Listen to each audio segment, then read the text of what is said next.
واقعہ کربلا، دین است حسین، دین پناہ است حسین، سرداد نداد دست در دست یزید، حقا کے بنا لا الہ است حسین۔ واقعہ کربلا دین کی فکر کا نام ہے، دین کو مضبوط کرنے کا نام ہے، اور مقصد حسینی سے وفا، مشن حسینی سے وفا۔ آج تک بعض لوگ جتنا پیٹتے رہے ہیں اہل کربلا کو، اگر پیٹنے کے بجائے مقصد حسینی کے ساتھ وفا کرتے تو آج پوری دنیا پہ اسلام کا جھنڈا لہرا۔ انہوں نے مقصد حسین سے تو توجہ ہٹا دی اور ساری توجہ پیٹنے پر ہی لگا دی، حزن و ملال پہ ہی، غم پہ ہی ساری توجہ لگا دی، مشن حسین کو چھوڑ دیا۔ آج تک لوگ جتنا پیٹتے رہے ہیں اہل کربلا کو، اگر اتنی مشن کربلا سے وفا کرتے تو آج دنیا پہ اسلام کا پرچم سب سے بلند ہوتا۔ دونوں چیزیں ضروری ہیں، ذکر حسین بھی ضروری ہے اور فکر حسین بھی ضروری ہے۔ اگر امام علی مقام کے مقصد سے وفا نہ کریں تو ذکر حسین سے امام خوش ہو جائیں گے۔ اگر ہم امام علی مقام کے مقصد سے بے وفائی کریں، اس مشن سے ہمارا تعلق ہی نہ ہو، بلکہ ہم اپنے رویوں سے اس مشن کو نقصان پہنچا رہے ہوں، اور زبان پہ حسین حسین ہو اور معاشرے میں حسینیت کو زمین میں دبا کے یزیدیت کو عام کر رہے ہوں، تو کیا ایسے ذکر حسین سے نواسہ رسول خوش ہوں گے؟ دونوں چیزیں ضروری ہیں، ذکر حسین بھی ہو اور فکر حسین بھی۔ فکر حسین کا ایک پہلو آج آپ کے سامنے بیان کر رہا ہوں، ورنہ تو فکر حسینیت جو ہے، مجھ جیسے طالب علم کی کیا اوقات ہے کہ امام علی مقام کے بلند عزائم، اسرار و رموز کو کما حقہ بیان کر سکے۔ میں تو صرف ایک پہلو آپ کے سامنے بیان کر رہا ہوں، حق بات کرنا، حق پھیلانا، حق کو مضبوط کرنا اور باطل کو مٹانا، یہ مقصد ہے امام علی مقام۔ قرآن مجید کی جو آیات میں نے خطبہ میں تلاوت کی ہیں، ان میں اللہ کریم نے ہمیں حق بات کرنے کا حکم دیا ہے۔ زندہ رہنے کے لیے سانس لینا ضروری ہے، فضا میں آکسیجن ہوگی تو ہم سانس لیں گے۔ اگر آکسیجن نہ ہو، ہوا نہ ہو تو دم گھٹ جائے، زندگی اجڑ جائے۔ کتنی ضروری ہے ہوا، آکسیجن کتنی ضروری ہے زندہ رہنے کے لیے، اس سے بھی زیادہ ضروری ہے معاشرے میں حق بات کرنا۔ اگر لوگ حق کہنا چھوڑ دیں، اگر لوگ حق کا ساتھ دینا چھوڑ دیں، تو پھر یہ معاشرہ انسانوں کا معاشرہ نہیں رہ جائے گا، پھر یہ جنگل بن جائے گا، پھر ظلم کا بازار گرم ہوگا، پھر بندوں کا تعلق رب سے ٹوٹ جائے گا، پھر ہر طرف عیش و مستی ہوگی، کفر کا دور دورہ ہوگا۔ جس طرح زندہ رہنے کے لیے آکسیجن، ہوا ضروری ہے، اس سے بھی زیادہ زندگی گزارنے کے لیے حق کا ساتھ دینا ضروری ہے۔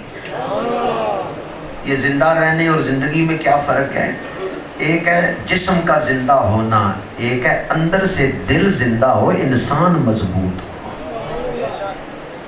لاشیں تو بہت ساری چلتی پھرتی نظر آتی ہیں، پر ہر شخص اندر سے زندہ نہیں ہوتا، کئی مردہ چل پھر رہے ہوتے ہیں۔ اقبال کہتے ہیں دل مردہ دل نہیں ہے، اسے زندہ کر دوبارہ، کہ یہی ہے امتوں کے مرض کہن کا چارہ۔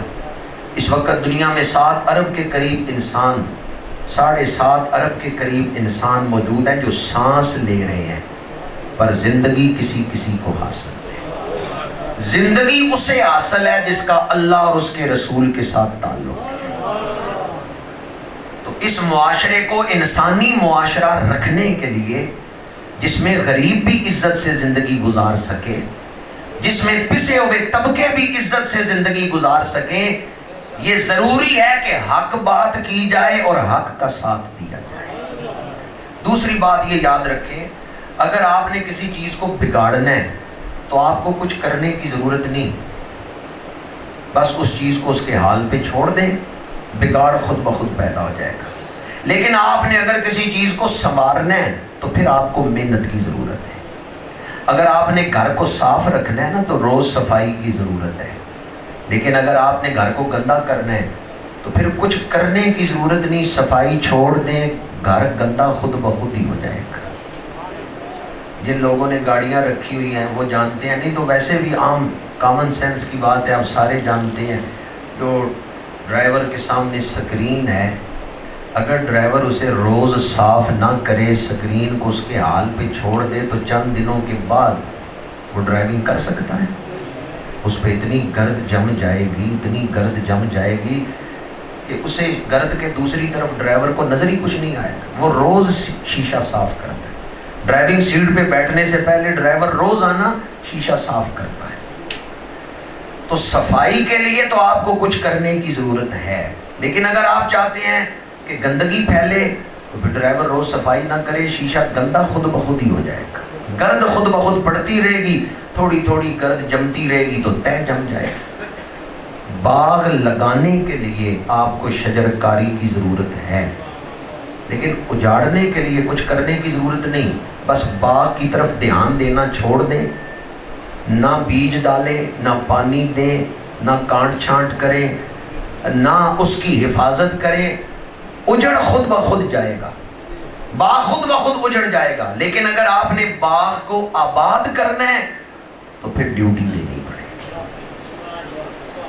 معاشرے کو اگر آپ چاہتے ہیں بگڑ جائے تو خاموشی اختیار کر لیں، جدھر معاشرہ جا رہا ہے جانے دیں، کچھ نہ کہیں۔ آپ کی خاموشی گھر کو بھی بگاڑ دے گی، معاشرے کو بھی بگاڑ دے گی۔ لیکن اگر آپ چاہتے ہیں بگاڑ نہ ہو بلکہ معاشرہ سمر جائے، اچھی اقدار پروان چڑھے، تو پھر آپ کو اپنی ڈیوٹی دینی ہوگی، پھر آپ کو حق بات کرنا ہوگی، پھر آپ کو حق بات کا ساتھ دینا ہوگا۔ اللہ کے جتنے نبی آئے ہیں ان کی آمد کے جو مقاصد ہیں ان میں ایک بڑا مقصد حق بات کو انسانیت تک پہنچانا۔ اللہ کے نبیوں کے جتنے صحابہ ہوئے ہیں، ہر صحابی کا مقصد حق بات کا ساتھ دینا۔ صحابہ کون ہیں؟ حق کا ساتھ دینے والے۔ اہل بیت کون ہیں؟ حق بیان کرنے والے، حق کا ساتھ دینے والے۔ اور آج تک جتنے ولی ہوئے ہیں، نقش بندی، چشتی، سہروردی، قادری، اویسی، جنیدی، نظامی، جتنے اولیاء آج تک ہوئے ہیں، وہ ولی ہو ہی نہیں سکتا جو حق بات نہیں کرتا۔ کیا خیال ہے آپ کا؟ تو پھر حق بات کرنا، حق کا ساتھ دینا، حق کو مضبوط کرنا، باطل کی حوصلہ شکنی کرنا، باطل کو پھیلنے سے روکنا، باطل کو مٹانا، یہ آج تک جتنے ولی ہوئے ہیں ان سب کا راستہ ہے۔ اللہ کے تمام نبی، نماز میں ہم دعا مانگتے ہیں نا، یا اللہ سیدھے راستے پہ چلا، صراط الذین انعمت علیہم، انعام یافتہ بندوں کا راستہ۔ اب انعام یافتہ کون ہے؟ انعم اللہ علیہم من النبیین والصدیقین والشہداء والصالحین، نبی، صدیق، شہداء، صالحین۔ ان چاروں کا راستہ یہ ہے حق کا ساتھ دینا، حق بات کرنا، حق کو پھیلانا اور باطل کو مٹانا۔ اب بندہ نماز میں تو دعا کرے، یا اللہ مجھے انعام یافتہ بندوں کے راستے پہ چلا، اور نماز کے بعد وہ جس معاشرے میں جائے اس میں حق کا ساتھ نہ دے، تو دعا کدھر جا رہی ہے، عمل کدھر جا رہا ہے؟ بندہ دعا کرے، یا اللہ مجھے خیریت سے ہیڈ مرالے پہنچا دے، اور اڈے پہ جا کے گجرات والی گاڑی پہ بیٹھ جائے، تو دعا کدھر جا رہی ہے، بندہ کدھر جا رہا ہے؟ عمل بھی تو دعا کے مطابق ہونا چاہیے نا۔ دعا کی ہے، یا اللہ مجھے خیریت سے لاہور پہنچا دے، بندہ بیٹھ گیا پنڈی والی گاڑی پہ، تو دعا کدھر جا رہی ہے، بندہ کدھر جا رہا ہے؟ آج کے انسان کا یہ المیہ، اس نے دین کو رسم بنا لیا، دین کو گلے سے اوپر، حلق سے اوپر، اوپر زبانی سمجھ لیا۔ میدان کربلا میں خطبہ دیتے ہوئے نواسہ رسول نے ایک خطبے میں ارشاد فرمایا، ارشاد فرمایا ان الناس عبید الدنیا والدین علی السنتہم، لوگ دنیا کے بندے بن گئے ہیں اور دین ان کی صرف زبانوں پر ہے، دل میں نہیں ہے۔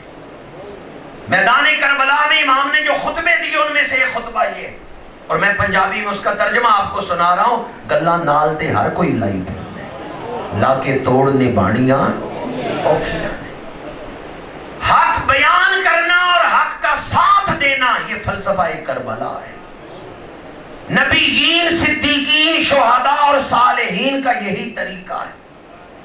بعض لوگ بزدل ہوتے ہیں، حق بیان نہیں کر سکتے، دل میں حوصلہ نہیں ہوتا، اس لیے جہاں اللہ نے بیان کیا نا بات سیدھی کرو، وہاں پہلے فرمایا یا ایھا الذین آمنو، اے ایمان والو، اتقوا اللہ، اللہ سے ڈرو، وقولوا قولا سدیدا، سیدھی بات کرو۔